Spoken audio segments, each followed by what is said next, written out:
Salve, salve nação! Sejam bem-vindos a mais um vídeo do canal. Galera, temos aqui um corte bem bacana com as análises ponto a ponto do que foi esse confronto entre Estudiantes e Flamengo com a classificação heróica do Mengão nos pênaltis, Rossi saindo como herói. Então é o seguinte, não é só um videozinho qualquer, é um vídeo completaço, então assista até o final, deixa o like, se inscreva no canal, seja bem-vindo e ative o sininho. As imagens são da ESPN, link na descrição como créditos. Se eu deixei para trazer esse vídeo hoje no sábado, é porque o vídeo é bom, senão eu nem perderia o meu tempo e nem o seu.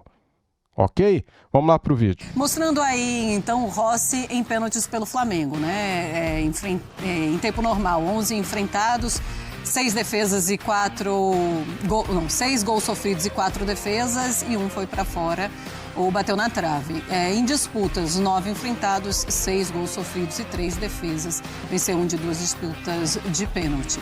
O Rossi deu em entrevista logo depois da partida, falando que realmente tinha falhado no primeiro gol.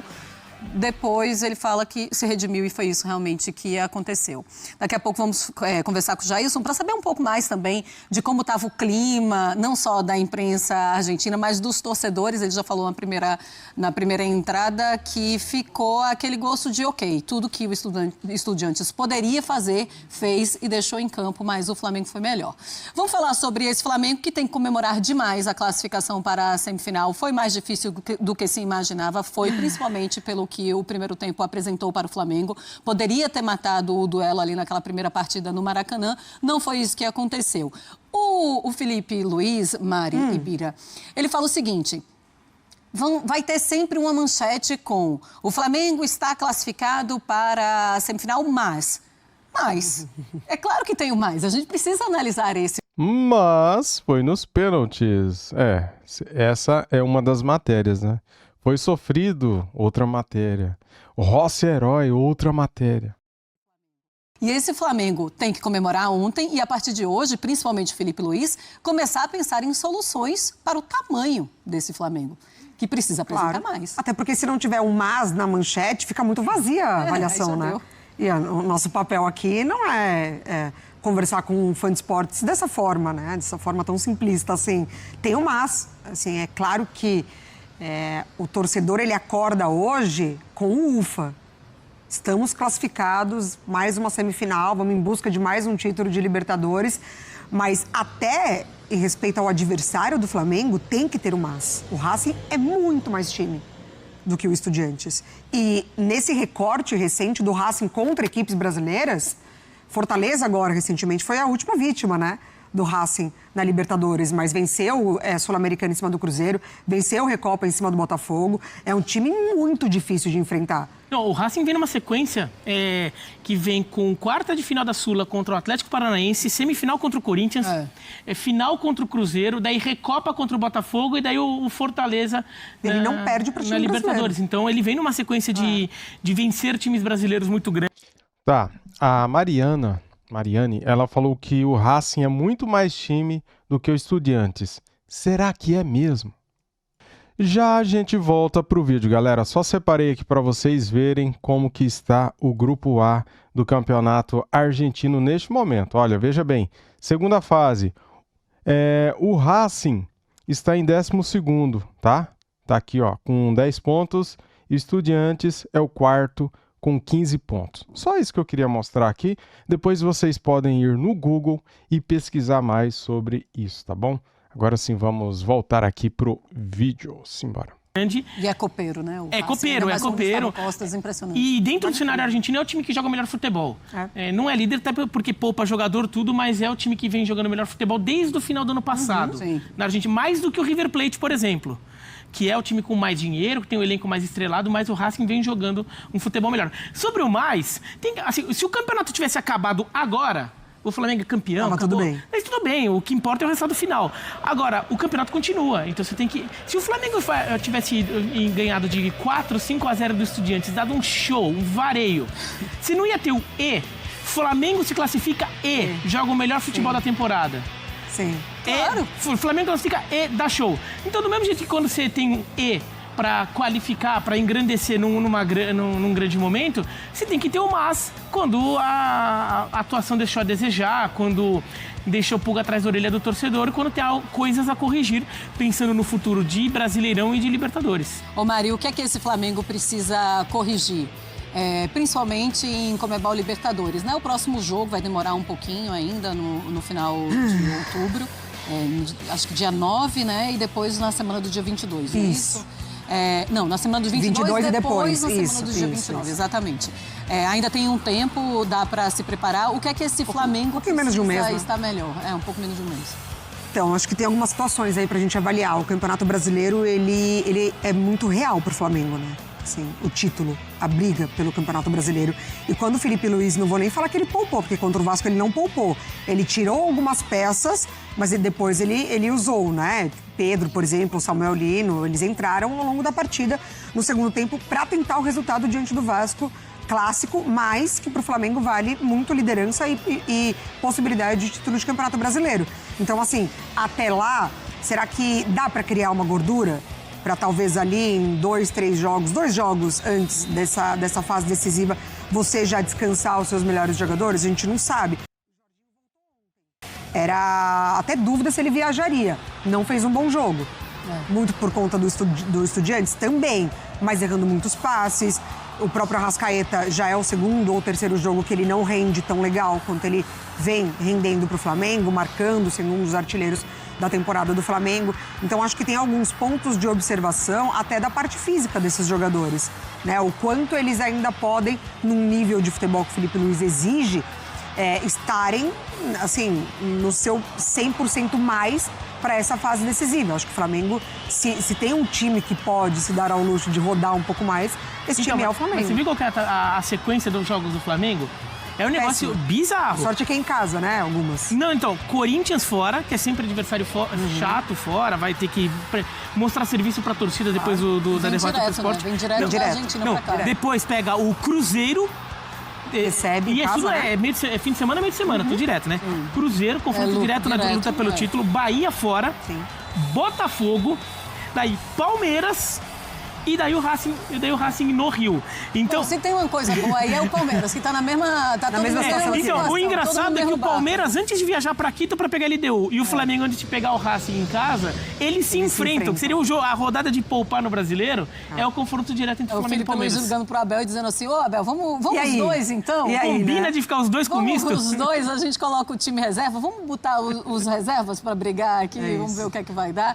Tem isso, né, Jailson? Eu te pergunto também pra entrar aqui na nossa conversa, o que é que o Flamengo precisa melhorar para essa partida, para esse primeiro jogo contra o Racing? Enquanto vocês falavam aí, Marcelo, eu estava anotando aqui mentalmente, então eu vou falar que aí, caso eu esqueça, vocês me ajudem aí. Racing, o mais, que o Felipe Luiz falou e vocês também citaram, e o Jorginho na partida de ontem, e também uma menção honrosa ao Carrascal. Vamos lá, vamos por parte. O Racing, que o Bira estava falando, eu acompanho ali, né? Entendi perfeitamente. Ele foi fazendo justamente o que o Racing fez, né? Desde a temporada passada, da eliminação em cima dos brasileiros, retrospecto em cima do que o Racing eliminou os brasileiros e como vem jogando também muito bem. Assim, eu fui no El Cilindro, estava na partida lá do Racing contra o Vélez, vivendo, né, a experiência de Libertadores, e obviamente ali tinha a questão também de ser argentino, né, contra argentino, um confronto aqui local, e uma partida muito aguerrida. Não teve muita questão técnica. Foi uma partida muito aguerrida, o Vélez com o Sosa e o Zuculini no meio. Eu achei o meio-campo muito forte, mas ao mesmo tempo o meio-campo muito lento. E fazendo assim uma relação com o que o Estudiantes fez com o Flamengo, era basicamente o que o Racing fazia com o Maravilha Martínez. Muitas bolas esticadas para o Maravilha Martínez brigar com a defesa adversária. A questão é que o Solari, né, o ponta direita do Racing, foi bem demais. E ele aí acabou, enfim, fazendo o gol depois, mas era o cara mais lúcido desse campo de ataque. E em relação ao mais, o mais que o Felipe Luiz citou e vocês também falaram, é porque a exigência hoje, né, do Flamengo, da torcida do Flamengo, é muito grande. Porque o Flamengo, eu lembrei isso ontem, eu vou relembrar aqui, no jogo de ida do Flamengo contra o Inter, né? né, o Flamengo ganha de 1-0 e quem comemora o resultado no final do Maracanã é a torcida do Internacional. Então, assim, eu entendo perfeitamente a expectativa que a torcida, que o torcedor do Flamengo tem por conta do elenco, mas a gente está falando de Libertadores, a gente está falando de competição de altíssimo nível. Então, assim, o Flamengo ganha contra o Internacional e não estava bom. Depois o Flamengo consegue sustentar no jogo da volta. Aí ganha no Maracanã contra o Estudiantes, tudo bem. Teve o gol do Cargilho no final. Por quê? Porque o primeiro tempo era para ter sido uns 3-4, né? E o Flamengo não conseguiu marcar mais gols. E ontem a mesma situação. Perde o jogo, estava ali com a posse de bola, criou algumas poucas oportunidades e aí só que não conseguiu marcar gol aos 90 minutos e o Rossi sai como herói. Para falar do Jorginho.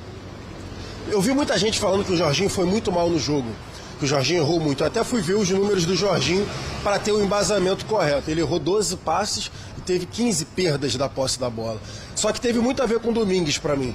O Domingues, ele monta uma linha de 5-6 na defesa do Estudiantes e o Flamengo só tinha a saída de bola com o Jorginho pelo lado direito. A Arrascaeta muito mal. A Arrascaeta eu acho que foi um dos piores jogos que o Arrascaeta fez com a camisa do Flamengo. Ele não conseguia dar prosseguimento a nenhuma jogada. E aí o Jorginho acabou ficando sobrecarregado nessa construção pelo lado direito. Então ele, aqui a gente estava vendo de cima, eu estava vendo a partida de cima, ele ficava tentando mexer com os companheiros, falar para ter algum tipo de movimentação. Varela, o Pedro, depois o Bruno Henrique, o próprio Plata, tentar algum tipo de movimentação para ele conseguir justamente fazer esse passe. E ninguém conseguia fazer esse tipo de movimentação por conta da linha de 6. E agora, para devolver para vocês também, em relação ao Carrascal que eu ia falar, eu acho que ele vai ser um ponto de virada nessa questão do descanso ao Arrascaeta. Ontem o Carrascal entrou ali um pouco mais lúcido, tentando até algumas jogadas de efeito, mas foi bem, além de ter cobrado o pênalti de forma espetacular, né, virando o pé ali na hora da decisão. Então eu acho que pode ter sim também essa minutagem a mais do Carrascal para descansar o Arrascaeta, como vocês falaram aí da questão física. Tem isso, né? E quando o Arrascaeta não funciona, o Flamengo cai muito de produção, é impressionante. Bom, o Felipe Luiz, ele falou sobre sobre o próximo adversário, o Racing, e sobre como enfrentar argentinos em Conmebol Libertadores. Vamos ouvi-lo. Cada time, cada jogo tem uma história diferente, um contexto diferente, mas na verdade que as equipes argentinas são muito competitivas, né? Então esse é o primeiro ponto, igualar essa intensidade, essa competitividade, que é o que tentamos fazer sempre contra esses times argentinos. E o que mais me surpreende deles como treinador é ver o quanto eles conseguem cobrir de campo com sacrifício. Às vezes em inferioridade numérica, um atacante marcando 2, 3 jogadores, e isso me surpreende porque faz com que seja complicado, né? No futebol. Às vezes no futebol brasileiro, simplesmente com trocar passes você já elimina os jogadores e chega numa situação confortável na área do adversário. No futebol argentino dificilmente você vai ter essa facilidade. Então essa talvez é a principal lição, é quanto campo eles conseguem cobrir com poucos jogadores. E então, com certeza, contra o Racing vai ser da mesma forma que foi hoje. Existe essa coisa, né, da intensidade mesmo do futebol argentino, dos jogadores argentinos. E aí você fala, mas tem um monte de argentinos jogando no Brasil. Pois é, mas aí eles vão se encaixando com a sua equipe, assim como os brasileiros, quando vão jogar lá, também acabam se encaixando dessa forma. Mari, você vai fazer uma análise, então, do Flamengo aqui. Porque gosto muito das coletivas do Felipe Luiz, ele explica muito bem, né? Então, pro Fã de Esportes, pra gente juntar... Exausto, né? Tava exausto, coitado. Tava. Então, vamos juntar o que o Felipe Luiz trouxe na coletiva com o que de fato aconteceu em campo. Certo. Ele fala... Aqui que tá o diferencial das análises. Elas vão pegar trechos da entrevista do Felipe Luiz e vão mostrar em campo o que ele falou. Vamos lá. Sobre isso, né? Sobre os jogadores argentinos, como eles têm essa capacidade de cobrir o campo. E aí fica difícil, de fato, para você trabalhar essa bola. Então aqui vai ser um ataque do Flamengo. E aí a gente já tem, nesse primeiro recorte da imagem, a gente já tem, de fato, vários jogadores do Estudiantes em todo campo, né? Tá sempre aqui, ó. Ou eles estão bem pertinho dos jogadores do Flamengo, ou eles estão, de fato, ali cobrindo toda a área do campo. E aí, esse lateral do Flamengo vai acontecer aqui, né? Na lateral, a briga pelo alto, a disputa por bola. Esse é um lance, Má, que mostra que o Flamengo ele até teve oportunidades. Então não foi uma equipe que se fechou lá atrás e o Flamengo não conseguiu. O Flamengo tinha campo também para explorar. Um bate-rebate que vai sobrar para o Bruno Henrique, esse lance. E aí, como o Filipe Luís ele fala sobre essa intensidade dos jogadores argentinos, a gente pode pensar, nossa, mas o Flamengo, com 3 jogadores de frente para correr no campo, dá para chegar, dá para trabalhar esse passe, dá para encontrar alternativas. Mas olha como a perseguição já vai acontecer e eu quero que vocês prestem atenção no relógio aqui, tá? Ó, 49 minutos do segundo tempo. Não é um erro de marcação do Estudiantes, não? Tem 4 jogadores. Mas o Filipe Luís também fala sobre isso. Não é necessariamente sobre, tecnicamente, taticamente, você ser excelente no futebol argentino. É também sobre intensidade. E por que o lance não vai dar em nada? Porque o Nunes vai chegar. Na verdade, esse é o lance do Arrascaeta, tá? Ele tenta... Ah, mas aqui eu entendo que um jogador atrapalhou o outro, cara. Olha só. Porque o Nunes vai chegar. Ó, o Arrascaeta, ele não teve condições de finalizar, né? Na verdade, esse é o lance do Arrascaeta, tá?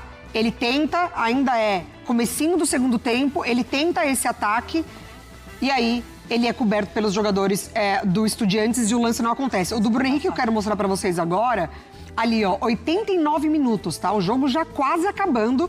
Você poderia pensar, os jogadores já estão exaustos, né? Não dá mais pra correr atrás dessa bola. O Rossi vai estourar lá na frente, ó, o que poderia ser. Aí também, mesma coisa, tá? Entre aspas, pô, obrigação dos zagueiros, né? Sim. 2 contra 1, não dá pra você perder essa bola. Mas vai perder, tá? E aí, ó, o Bruno Henrique vai sobrar e o Nunes vai dar o carrinho e, olha, exausto. Exausto. Então, assim, até o último minuto... É bem demais. Bem demais, bem demais. O zagueiro absoluto. Zagueiro ganhando na corrida do Bruno Henrique. O Flamengo deveria contratar esse zagueiro aí, cara. Não deve ser caro, hein? Ele é bom. No último minuto não é todo Exatamente. dia, né? O Bruno Henrique que entrou no segundo tempo, tá? Lá no minuto 58. Então, E ele, coitado, aqui parece até que ele tava com cãibra. Na hora eu falei isso, deve total. doer. Ele cai e fica, né? Fica, né, Sentindo. segura. Agora vamos ouvir mais uma parte da entrevista? Vamos. Que daí a gente traz mais lances. Bora lá. Fala, Filipinho. A questão da intensidade, essa resposta para mim, ela tem é muito simples. O adversário, ele deixa certos espaços dentro do campo onde você tem que encontrar e aproveitar. Quando o adversário, ele deixa um jogador livre com a bola e o resto todo marcado, o teu time não pode circular a bola. Então não tem como você dar intensidade na circulação de bola se os teus jogadores todos estão marcados e tem um jogador livre que é com a bola. Então o que acontecia? Jorginho, muitas vezes livre, levava a bola e acabava caindo na armadilha de tentar forçar um passe por dentro e contra-ataque. A intensidade para voltar do contra-ataque era grande. Todos eles voltavam para marcar, Pedro voltou para marcar, Arrascaeta voltou para marcar, mas nunca tiveram livres e então dá a sensação que o time não teve intensidade, mas foi muito mérito do Estudiantes de tirar a nossa criação e induzir o jogo onde eles se sentiam mais confortáveis. E foi conforto mesmo. Foi. E o que me pega nessa fala? Jorginho caía na armadilha. Vamos mostrar isso, então. Como a ideia clara... Ó, eles então... Jorginho já ajudando nessa saída de bola, mas ó, o Estudiantes, ele poderia pressionar, né? Saída de bola do Flamengo para tentar roubar, uma marcação mais próxima, mas não, entrega a bola pro adversário, deixa ele trabalhar com essa tal liberdade que o Filipe Luís fala no Nome lance. de música. Com essa tal liberdade, O que fazer com né? essa Se tal não tem ninguém liberdade? pra receber Exatamente. a bola. E ó como vai conduzir. Dá até uma ó. música, Mari. Ó. Jogador do Estudiantes muito perto do Jorginho. Mas não é a intenção dele roubar essa bola. Vai acontecer cercar. mais pra frente, ó. Ele carrega e tenta o passe por dentro. Quando tenta o passe Mas, cara, não é normal o Jorginho errar tanto passe como errou nesse jogo, né? por dentro, o Estudiantes já tá todo fechado no seu campo defensivo. E aí ele tenta, mais uma vez, praticamente quase um replay da jogada, mas quem participa dessa também é o Léo Ortiz. O Flamengo sai com tranquilidade para conduzir essa bola, para pensar, mas olha, quando o Filipe Luís fala sobre eles deixarem o portador da bola livre, mas ó, marcarem, linha de passe, todo mundo muito perto aqui, ó. E aí o Flamengo ele tem que ou movimentar ou usar criatividade, um drible, jogada individual, o que não aconteceu na partida de ontem. O Jorginho vai receber esse passe mais uma vez e vai tentar forçar por dentro. E aí os espaços já estão fechados novamente. Então o Filipe Luís explica na coletiva o que aconteceu e a gente mostra aqui. Tá certo. Olha, daqui a pouco eu volto a conversar com o Jailson. A gente vai direto para Buenos Aires para ele falar, para a gente se despedir também dele. Mas eu vou dar uma pausa de Flamengo e Estudiantes para falar. E aí, galera, gostaram do vídeo, das análises? Se gostou, comente, deixa aquele like, fale aqui o que você achou desse jogo, tá bom? Quero saber a sua opinião. E já temos definidos datas e horários para Flamengo e Racing e também para LDU e Palmeiras. Conmebol define datas e horários das semifinais da Libertadores. Veja como é que ficaram os confrontos. A Conmebol definiu as datas e os horários das semifinais da Libertadores, jogos de ida e também os jogos de volta, tá? Flamengo enfrenta o Racing no Maracanã no dia 22 de outubro, às 21h30, e a LDU recebe o Palmeiras em Quito no dia 23, às 21h30. Flamengo joga na quarta-feira e o Palmeiras joga na quinta-feira. Isso é bom porque daí dá para assistir os dois jogos, né, cara? A decisão por vaga na grande final será na semana seguinte. O time carioca definirá na Argentina no dia 29 às 21h30 no estádio El Cilindro, e os paulistas recebem os equatorianos no Allianz Parque no dia 30 também às 21h30, tá? Tá aqui então, ó, semifinal da Libertadores, jogos de ida 22/10 e 23/10, tá? Flamengo e Racing, LDU e Palmeiras. Jogos de volta no dia 29 às 21h30, Racing e Flamengo, quarta-feira, 30/10 às 21h30, Palmeiras e LDU, quinta-feira, tá, galera? Tá aqui, ó, o anúncio oficial aí, né? Carimbado já, oficializado pela Conmebol. A confirmação das datas foi divulgada na manhã deste sábado no site oficial da Conmebol. Premiação da Libertadores, já tinha trazido aqui ontem, né, os valores aí das premiações da Conmebol Libertadores. Quem passou das quartas de final levou R$ 9.200.000. Quem passar da semifinal ganhará R$ 2,5 milhões. O vice-campeão ganhará R$ 38 milhões. E o campeão da Libertadores vai levar uma bolada de R$ 131 milhões. Isso pode alterar porque a premiação é paga em dólar, tá? 24 milhões de dólares para o campeão da Libertadores, que será o nosso Flamengo, se Deus quiser. Se Deus permitir, se Deus quiser, se Deus abençoar. Deixa aquele like para ajudar, se inscreva no canal e ative o sininho. Tamo junto, saudações rubro-negras. Fui!